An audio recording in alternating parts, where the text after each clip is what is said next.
on terms of the filtration uh, functions. So the process starts like when I was diagnosed, maybe about 25 years back. It starts off with like how your blood pressure increases, then you have a little bit creatinine level increases and all. So there are various stages. There's like stage one, then stage two, stage three, and they are based on your kidney functions. And by the time you have stage four, it's considered like your GFR, which is normal, like over 60 eh, when you are normal, to it comes down to about 20. So this journey began, and then once you are diagnosed, you are having a regular checkups, um, 3 monthly, 4 monthly with your nephrologist. But so I was doing okay and great. But in 2017, December, suddenly I developed a clot in my blood in the urine, and that way I was passing urine, and I was admitted to a hospital on a Christmas day in 2017 for blood coming out of my urine. It turned out when they diagnosed, first the nephrologist attending or the surgeons thought it was a leak or the cyst has burst, but ultimately, with all the tests, it came out that it was a cancer in one of my kidneys, and it was removed. My left kidney was removed, and luckily, the cancer was contained only in the kidney function and it had not spread to other organs. So, with regular checkups around, there was no need for chemotherapy or radiation therapy. So, I rack पर feel ऊपर रखा lucky. है उसी garage में. One moment, please. Okay. Yeah, please go ahead. So, happy that the kidney didn't have the cancer, had not spread, but my kidney functions deteriorated over time, and then at a GFR came down to level 4, which is lower than 20. So once the GFR comes lower than 20, you are referred to a kidney transplant center here by a nephrologist. So at kidney transplant, they are like in the area we are living, they are in Northern California. We have 3 centers. One is UC San Francisco, USC San Francisco, Stanford, and UC Davis. But the wait time in California is much higher than a couple of the states based on the demographics. I believe immigrants tend to be having a lower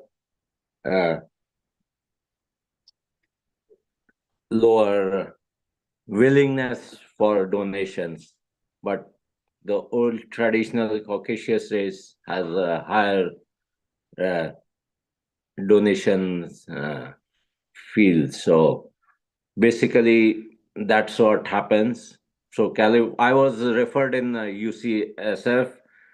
They evaluated with detailed blood draws and all, and with your body evaluations, and I was approved as a candidate for recipient for the donation. However, there's a protocol that once you have a cancer, you have to wait for 5 years before they would actively list you in the list for in the list for receiving a kidney. At that time, they would request they if I had a willing donor at that time, they could have done my kidney transplant, but not because of, but they would not do so because I had cancer. So as such, they had to wait for 5 years, even if I had a willing living donor with me. So that was the period of 2018 when I was evaluated. But the good part is this passive waiting list continues to be monitored. It remains there. And the time for when, if I complete 5 years, this time can be passed on to different centers that I have been waiting in the kidney list. So that's a great part in USA, which happens. Uh, so time flew, and as such, uh, it was then 2020, and my GFR had gone down to 15. That's the end stage. Like then your kidneys have failed, and you no longer can survive without dialysis to continue your life. Now, there are two types of processes for dialysis. We all know one is a hemodialysis. The other one here is a peritoniodialysis. So hemodialysis is done through the blood. They inject you with, make a catheter, then inject, take out your blood. It gets filtered for 3, 4, 5 hours, and then you're set and you can survive for a day or two. So minimum requirement for survival on hemodialysis is 2 to 3 dialysis a week. The other one is a peritoniodialysis, where they fill in the cavity of peritoneal cavity with the dialytic fluid, which is nothing but a sugar solution of different percentage concentrations, and that gets your fluids, blood cleaned through that osmosis process in there. So there are pros and cons of both. Once, so hemodialysis has to be done through blood, so it has its little risks of the infections because the blood is coming out of the body, going through the different machines and all. Similarly, for peritoniodialysis, the risks are like high in terms of any infection going, so you have to be very clean around your or when you make all those connections of the fluids going in your body with the catheter, as well as requires it could develop your increase your sugar because it's a sugar solution going in your body, plus your it's 2 to 3 liters of fluid at a time inside your belly or the peritoneal cavity. So it loosens the abdominal muscles and develops, tends to develop hernia in your body. So those are the cons, but the plus point of peritoniodialysis is it is you don't have restrictions of fluid. You have a natural, normal life going through, and you can eat whatever you like.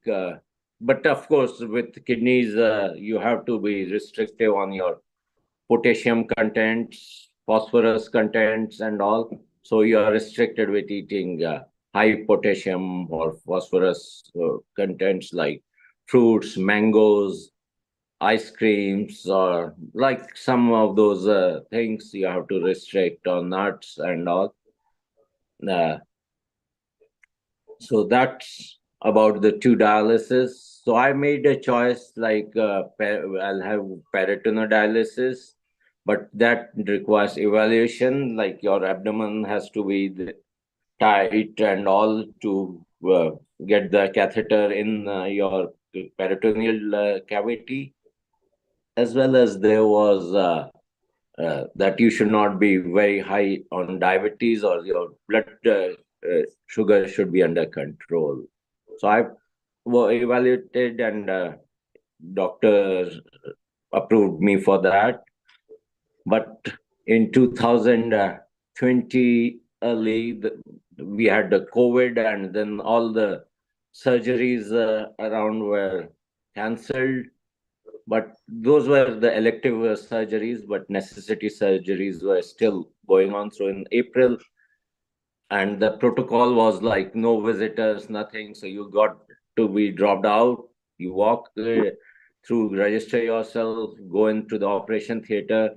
Then after that, they'll just after recovery, they'll drop you out, and you got to be picked up with the person. So that happened in April 2020, and in 4 days after my stitches, the wound was little healed, I was referred to a dialysis center where they did my training and all.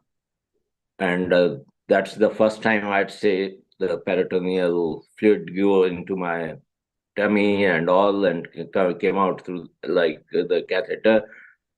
And I was trained, and in 3 days, a setup was made at home, and I would continue taking my dialysis every night.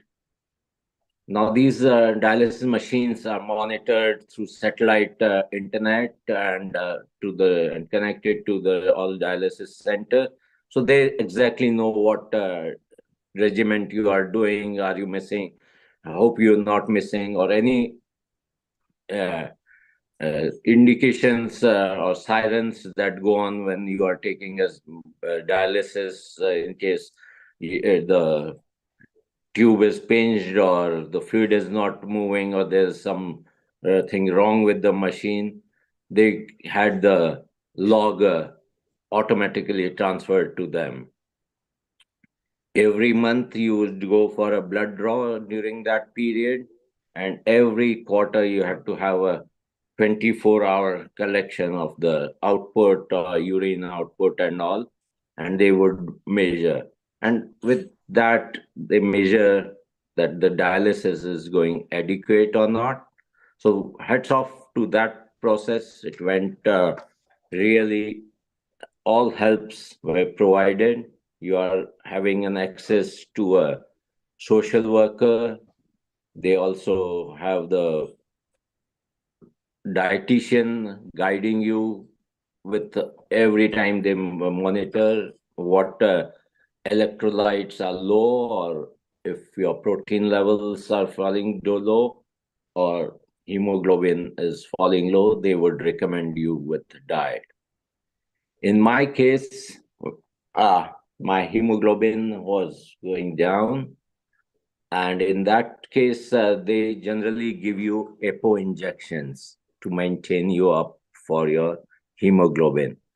But because the cancer I had, they would not give me EPO protein injections because it has side tendency or side effects for increasing maybe cancer. So I was given the iron injections to maintain or keep up, but that was 2020. And in the meantime, I tried taking second opinion at Stanford for the center. Then I was told by my nephrologist that the outside state, the wait lists are low. So I got a reference to Arizona with the Mayo Clinic as well. But somehow, like going out of state, my insurance denied. So I don't know why, but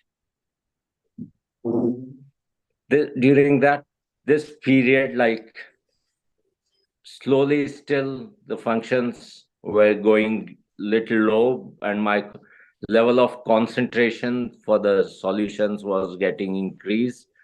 And with the 3 years of dialysis, I started having a bulging uh, hernia as well. So that was the down period where you look like, now what's the solution? And in the meantime, the active or my uh, living donor has also had more than two blood pressure medicines, and also she would not be the qualified donor to give me kidney. So at that stage, you really feel very low. What's going on, and how long can you keep surviving? Because all these dialysis and all are meant for extending a period, but they are not guaranteeing you long term. And there have been we I did hear of people around someone known who was also on peritoneal dialysis having to pass away. So that was a very, very low period, and it came 2023. We went to get evaluated at UC Davis as well. UC Davis is about 3 hours away from here. So personally, I was expecting or wanting to be close to the dialysis transplant center, because after the transplant, you have to visit them very, very frequently for a couple of weeks after the post surgery. So came the period 2023, I went and got evaluated. And still, like when you followed, people said it takes 5 to 6 years waiting based on the blood group levels. Luckily, I have a better blood group level where the uh, time periods are considered lower.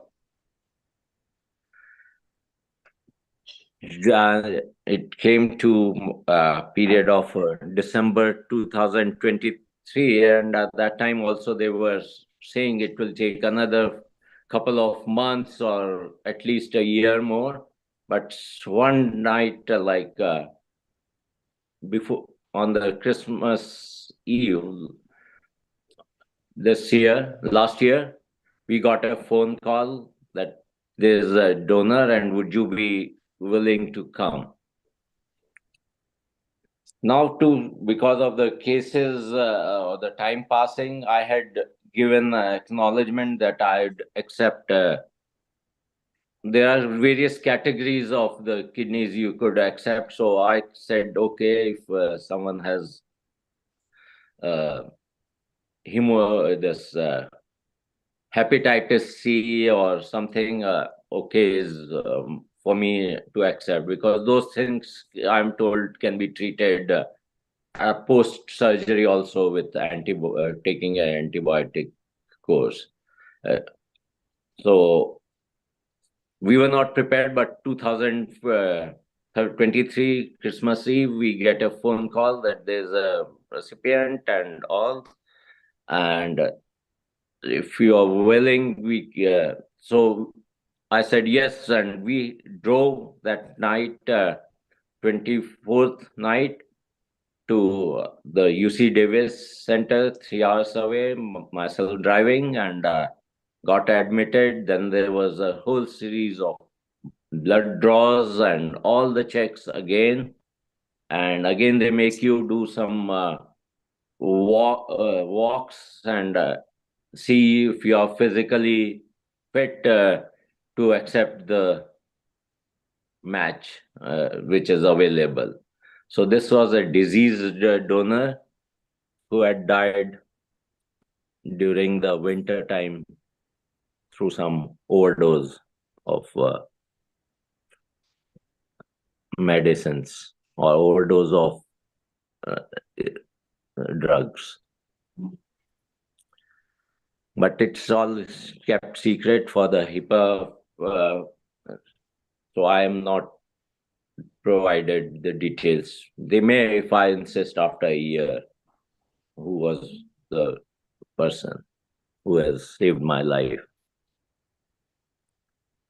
So that is journey. But after the surgery, you are given those drugs and which are for anti-rejection, which I have to take for life all along, and that were made you uh, initially, like your body gets used to it, doesn't get used to it.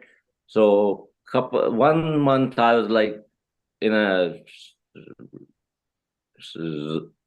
zombie zone where head would be spinning and all. But lucky, all things went fine, and I was discharged like the third day and came. But then required me to go and have a visit every week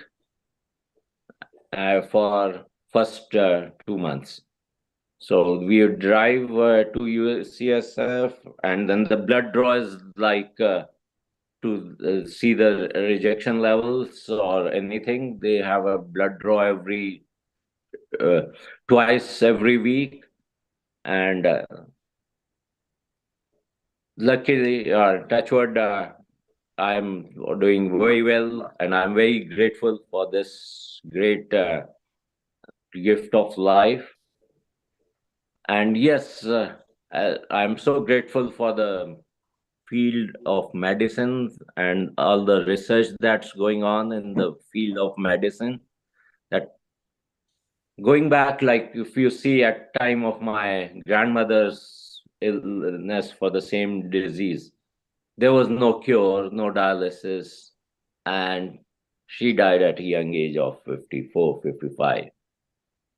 Further came my father's generation later. My father could had a dialysis, but during that time, the process was like with dialysis, there were so many complications that he developed a foot drop and all, and but eventually he got a kidney transplant, but in America. And at that time, the kidney transplants were only with the true siblings and all. Like you had to have out of the six matching criteria, at least 4, 5 had to be very, very tightly or matching to have a successful kidney transplant. A decade later, or decade back, my younger brother got a kidney transplant through a living donor, but there was no match. But still, with the advancement of the medicine and all, it has been successful, going strong. Now I've got a diseased one, and so it's a success so far, and all my kidney functions are doing excellent. Maybe there's now a research going on where, but we still have to take the anti-rejection drugs for life. But now there's further research going on, and it's at a stage 3 for the approval, where they inject you the stem cells of a donor to the recipient before the surgery or 2 months before the surgery, and then the bodies get adjusted. And then after the transplant, the recipient would not have to take any anti-rejection drugs for the life. So those heads up are going on in research. So the hope in medical for this disease cure is hopefully coming, and then they are research for the artificial kidney making, or the kidneys of the animals being transplanted. There have been cases of a pig kidney that has been planted, and it was successful for a couple of months. But there's a hope that it will, over a period of next generation, hopefully all these cures would be a reality in time. So that's my hope in terms of getting this disease cure done. Thank you. And Thank you very much, Dr. Nitin Gupta. And first of all, congratulations for your successful kidney transplant. Although I know personally because I met you in my last visit to USA, last visit to USA. I came to Yes. San Jose and where we met. And at that time you were waiting, and that hope that someday somebody will come forward and give the kidney. Although the hope was there, but one can very well see the mental situation because you don't know when does that somebody will come, and you have to wait approximately 5 years or so. It is not easy, Yeah. but that is the life, and this is the advancement. I must, as you are rightly said, we must congratulate the medical fraternity, those who are working day and night doing research. Because of them, so many lives can be saved, are being saved, and going to be saved in future also. So thank you very much for coming and giving your views. Although you were a bit hesitant that what I am going to speak, but I am sure that the way you have spoken today, all our members or those who are watching this program live or going to watch afterwards will definitely get then lots of new information because it's not that common. And the thing is, once you are waiting for something and you don't know when it is going to happen, Yeah. at that time, your mental state, even your family state, one can not even think how you have undergone. Uh, can you, before I will open for all the things, can you just tell me during this time when you were waiting, any time thought, have you ever thought about that, or you were very sure that you will get the kidney somehow?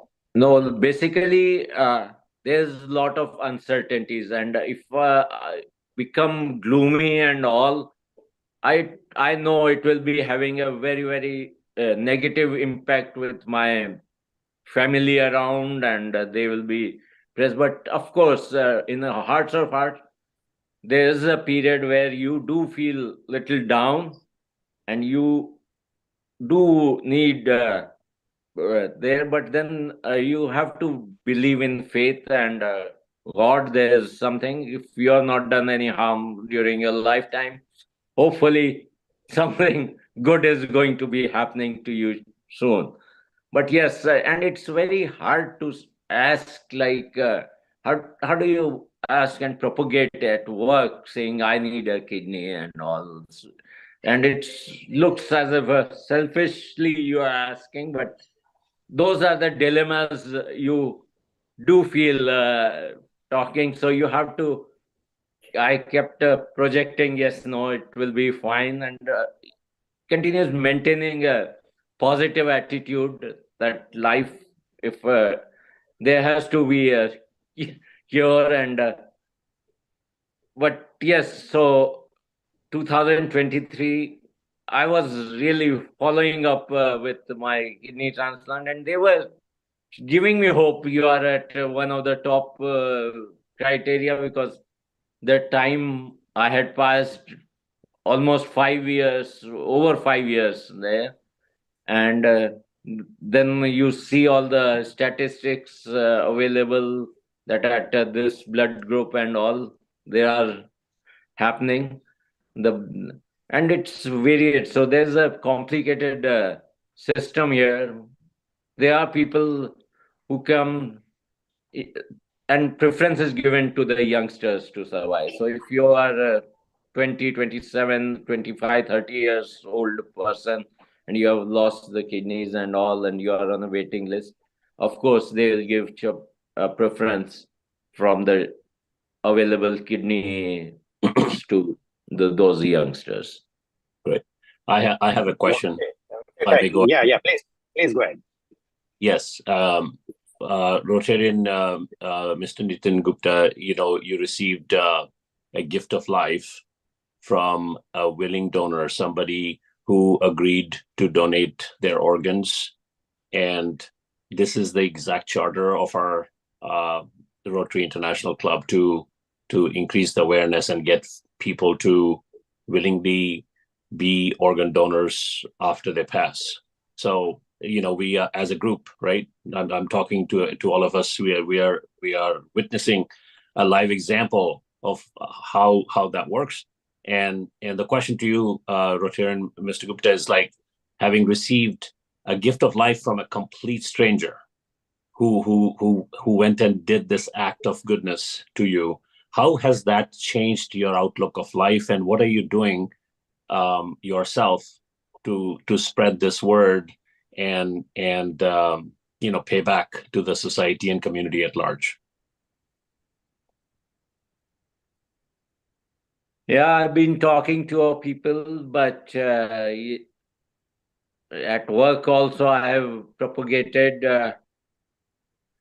for the awareness on this, and with myself involved around, we are very, very willing to be extending our services for this noble cause, and making sure that we participate in such programs or such events where they have. Yeah, thank you very much, Rotarian Sunil Gupta, for asking very important question. And I can only say one thing, because now, as all of you might be knowing, because I have put it in the group also, Rotary group, that Rotary International has approved our request to start Rotaract and Interact clubs all over the world, cause-based clubs, because these Interact and Rotaract club will be only talking about organ donation and tissue donation awareness. And for that purpose, the best thing will be that if Rotarian Nitin Gupta, if you will start Interact club, because that is a total free thing. No one has to pay anything, and it is the age criteria is between 12 to 18. If you will start in any of the nearby locality of yours, and then you can go and speak about the advantage of organ donation, and you give your example that how a donor unknown to you and his family has allowed to donate the organs. So that's why you are there happily. So that will give a very good impact. Thank you very much. Now, further questions from all other members, please ask the questions.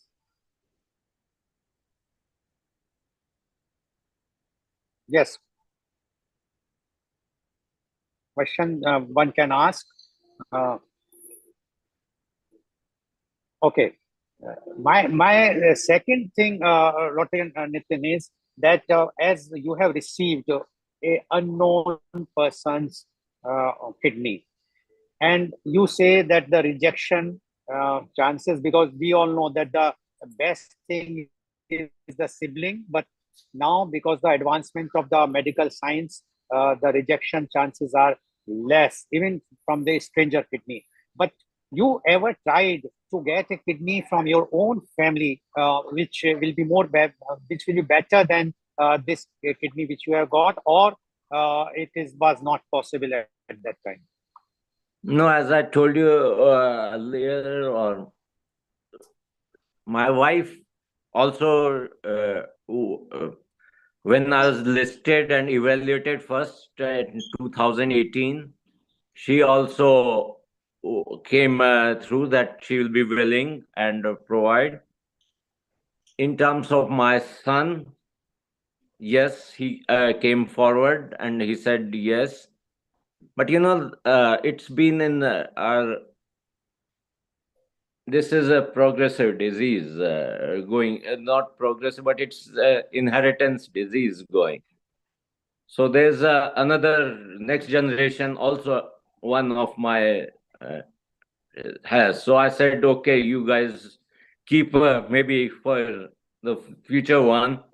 And as such, there was a wait period of 5 years before even that relative transplant could have taken place, because of the protocol, because of the cancer I had. So that was ruled out for the period. And by the time 5-year period got over, my wife, who had other complications, and she was not approved donor. So that left to me saying, okay, now I have completed this 5 years of weight on the list, so might as well grow, because the average period for the weight depends like 5 to 10 years based on the your blood groups and all. So my blood group, as I said, was one of the better ones where the time periods are lower. So I was almost at the same time. Then I didn't want to pursue or ask. But yes, it's a difficult thing to ask Okay. for other family members, right? You have cousins, you have others, but it becomes difficult for you to ask for the Okay. kidney for Okay. saving their life. Yes, you are rightly said. Because in India, even the cousins are not allowed to donate the kidney easily. It's a very, Mhm. very tough thing in India. Only the immediate family can donate as per the law. One more thing which I want to know, because you have undergone for dialysis every night, as you mentioned, Yeah, for so many years. yes. Was it painful? It is not painful because I don't think we have the nerves. There are any nerves in the peritoneal cavity, but it's a process like and has to be regiment. So uh, an hour or 2 hour before you start, you have to do the preparation and clean and all and set you up. And generally, if you have a very heavy meal during the say at 8 o'clock or 9 o'clock, and your dialysis cycle is for 9 hours, so it's almost for the whole night, and that time it will feel you uncomfortable in your uh, sleep, and it's a sleep, but anytime you turn around or pinch a tube and the flow, there's a siren or signal goes on with loudly to wake you up and get you hooked up and all. So your things become little clumsy. So I would say after my transplant, only I had a sound sleep. But during those 3 years, you were always listening or having a light sleep, and those restrictions remain there. Only the person who suffered knows the suffering. Others, people, whenever we talk about organ donation, people used to laugh. Rather, I was in the conference and they were saying it is not good to sit with you because you will be talking about to take the kidney and eyes, but they don't understand the suffering of a person whose organs have failed, and that is the main thing. That's why the Rotary Club of Organ Donation International is there. Yes, any other questions from anyone, please? Right.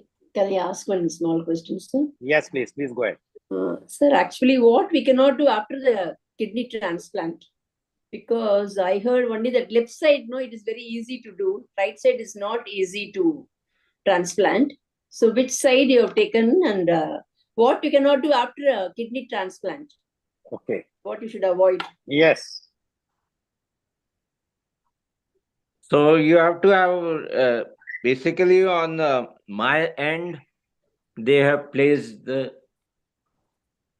kidney on my left side. They generally put it on the right side, but because my right kidney, the original right kidney is still there, but it's got what happens in this disease, the kidney continues to grow because the cysts are growing.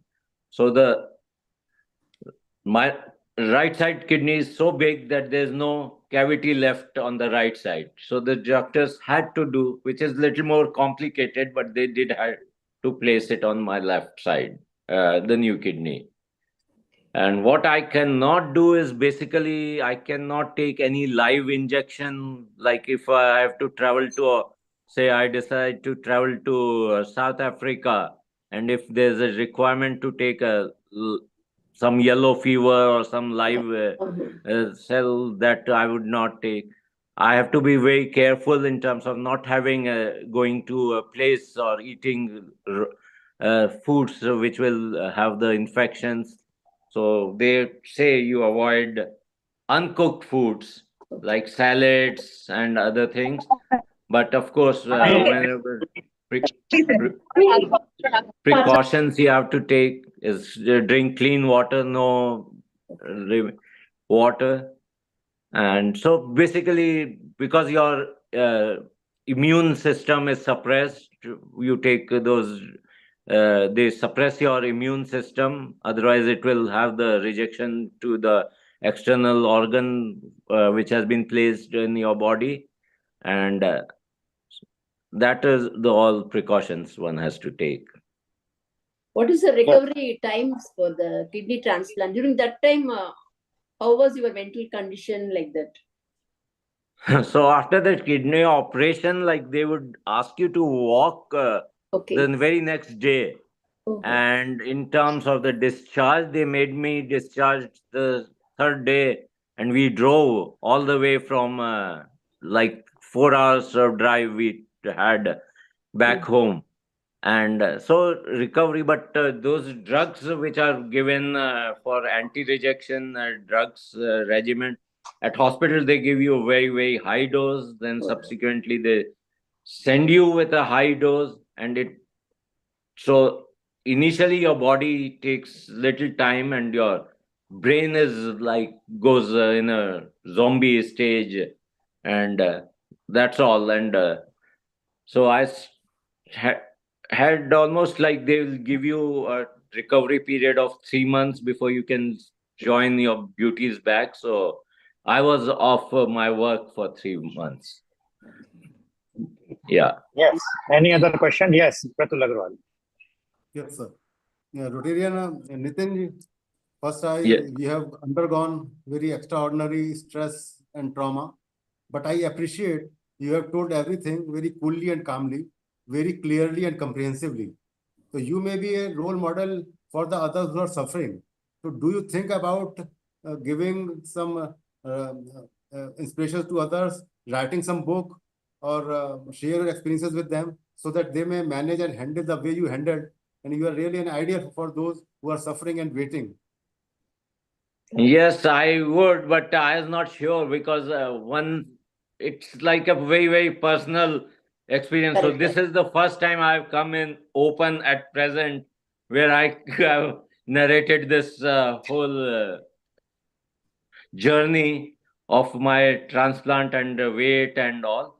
So yes, eventually as goes, but with HIPAA privacy and all, and I don't know.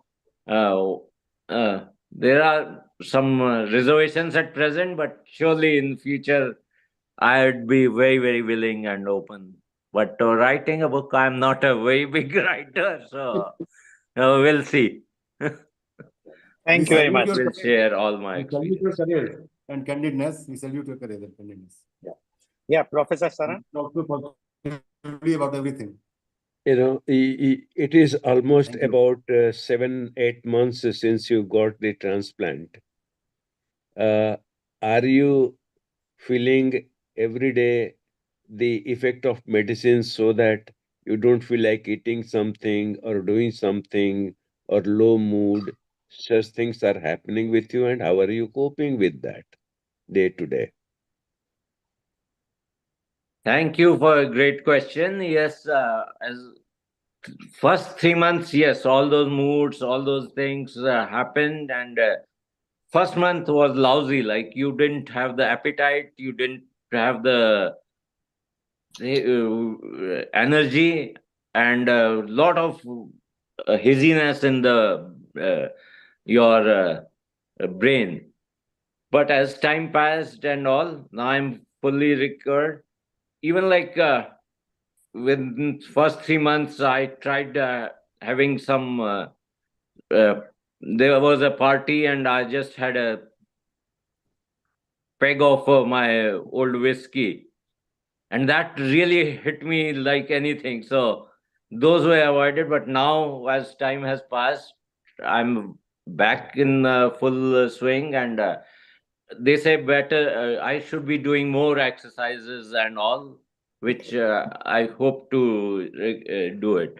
And in terms of the travel restrictions, maybe this a year passed, and I'll be visiting India soon in December, January. Okay. So that And in terms of diet, are probiotics like kefir or kombucha or a special yogurt helping you? yes, probiotics are very helpful, and you should be taking them uh, because there's a good for overall health of your digestive system, which is must to be maintained. Because of these drugs and all, there are complications of having constipations and diarrheas and all. Thank you very Okay. much. We wish you the Okay. best Yes. and a quick recovery completely. Yes. Welcome Thank to you. India when you come. Okay. Yes. Thank you very much. So Thank over to you, Rotarian and Rotarian Pratul Agrawal. Thank you, sir. Now, we had a very useful talk today, and it was very informative one. And now I request Dr. Rotarian Dr. Raman Goyalji to give the vote of thanks. Hi, good evening. Welcome, Dr. Nitin Gupta. It was enlightening, and we are so glad you are come out safely from this problem.